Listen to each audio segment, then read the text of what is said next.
kind of housekeeping thing I want us to kind of have in our mind's eye before we start moving today is because we're gonna focus on the back of the leg stuff, and just to remember that the calf stuff, we have two muscles, a soleus that goes from the heel as part of the Achilles tendon, comes up, and it attaches on the back of the shin bone. Okay? But then the gastroc is on top of it, again, feeds into the Achilles, and it's the one that you'll see on people that's like the two kind of bulges like this. And that crosses and attaches to the bottom of the thigh bone. Okay, so the gastroc is closest to the bone and on the thigh bone, making up the back of the knee.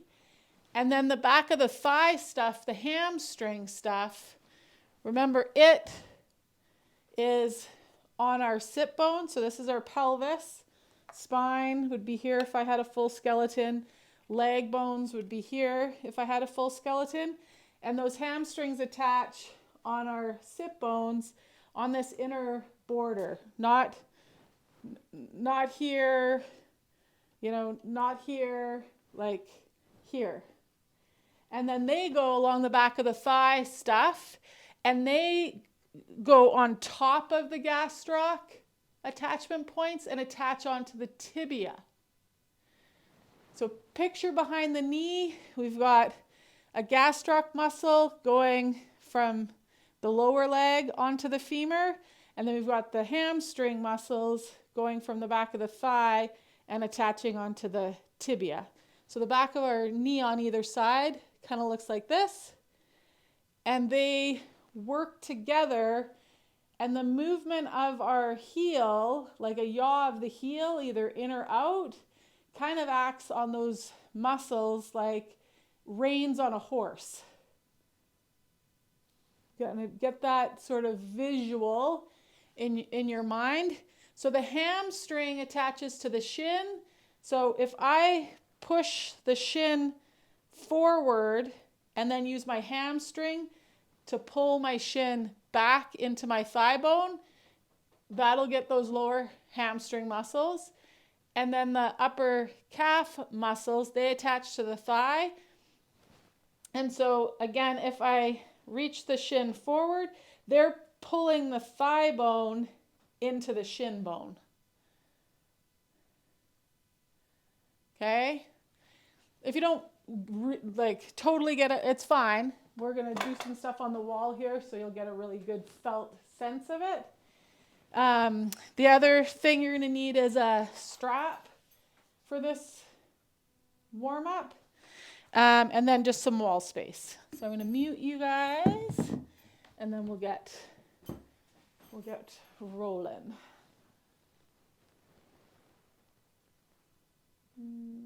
There we go. Okay. Okay, so we're going to come down onto your back. Feet are on the wall.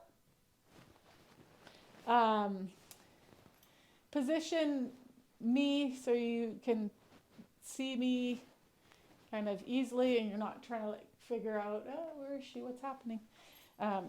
But verbally, the cues that I take you through will be pretty self-explanatory. Have your strap nearby, and you don't want your butt right up to the wall. We want to have enough space that our lower leg is pretty close to parallel with the floor.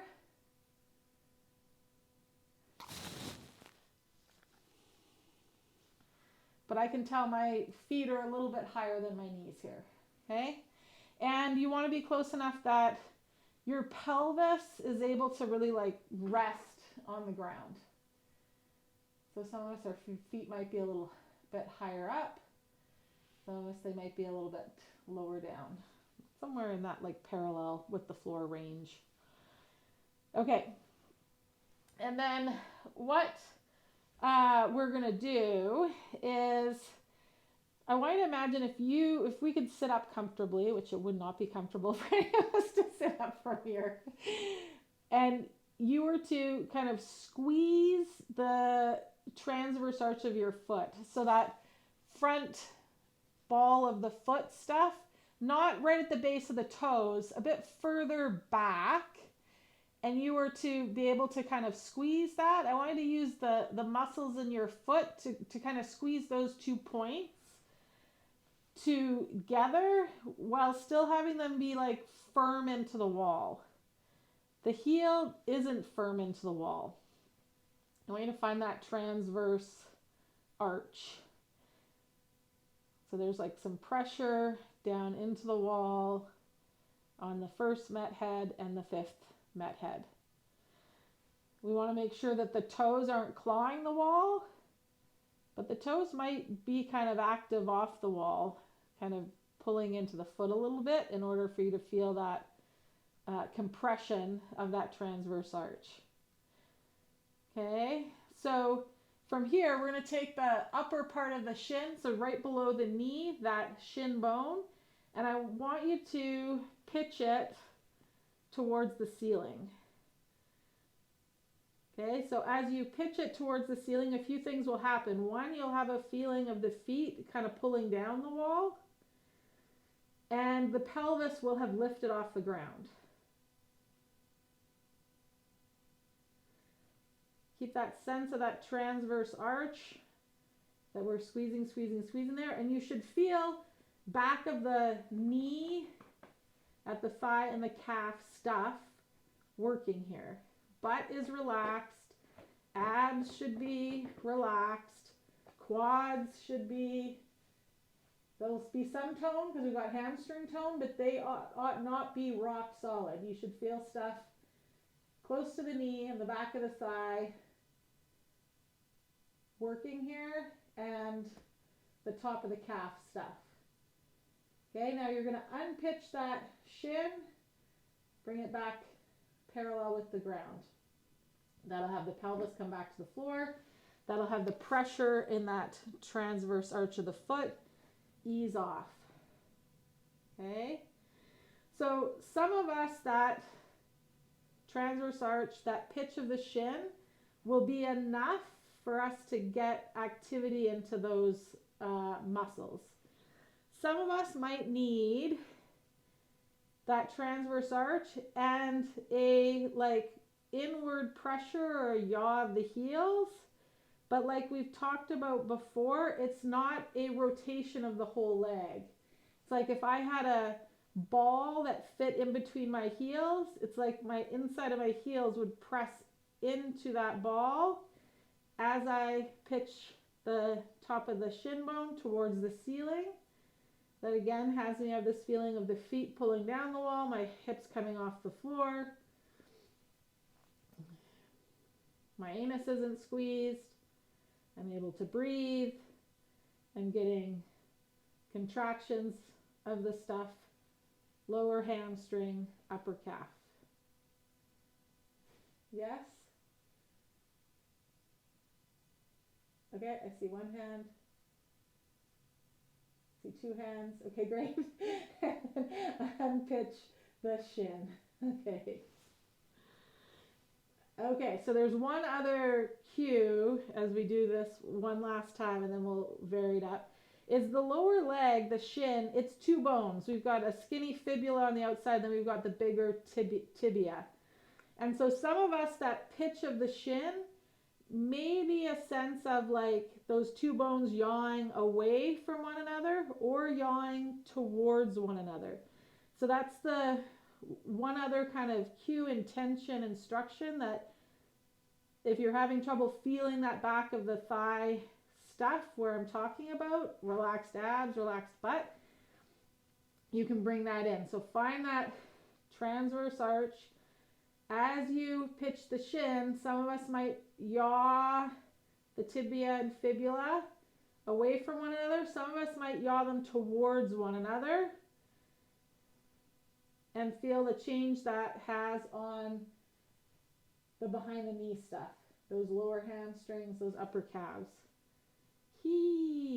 Okay. Inhale right down to the butthole. Keep pitching that shin. 4, 3, 2, and 1. Relax it down. Good. So we're going to do it 2 more times. Use the cues that are working for you.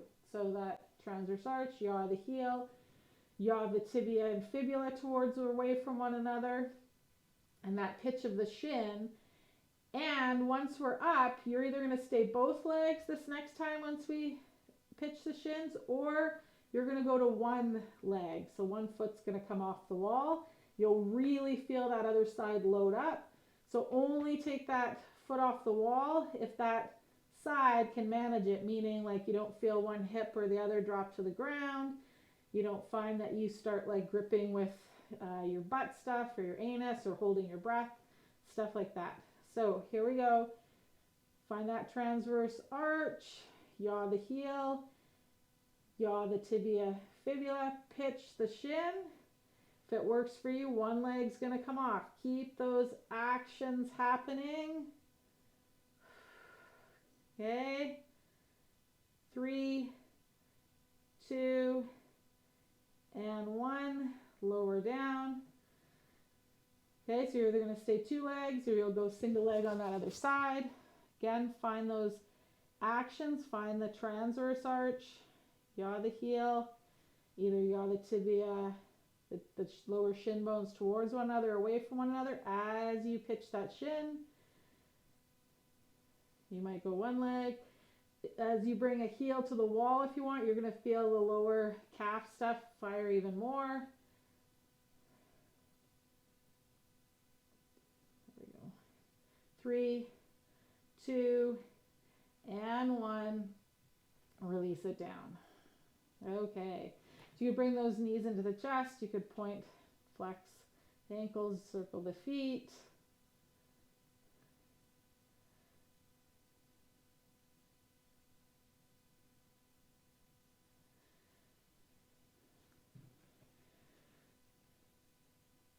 Okay, so we're going to find like half of kind of the actions that we had with the lower body, just to the point where you feel the pelvis starts to come off the ground.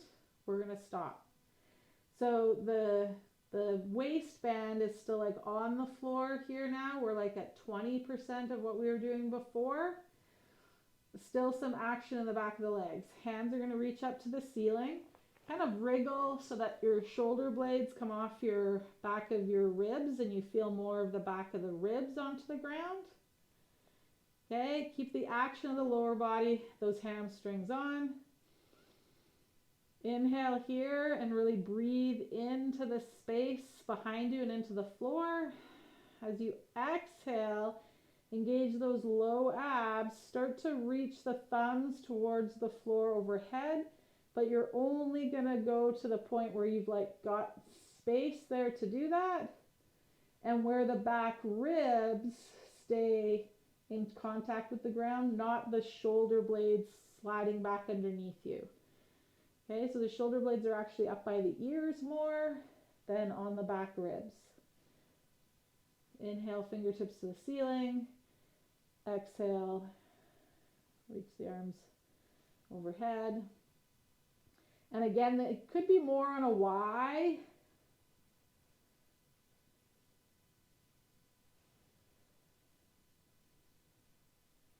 Just play with the vector of those arms. The next time we inhale, those hands are to the ceiling. Exhale, relax the actions of the legs. The shin comes back down parallel with the floor. Again, you could hug those knees in, circle the ankles, point, flex the toes. We're going to roll to our side and come on up.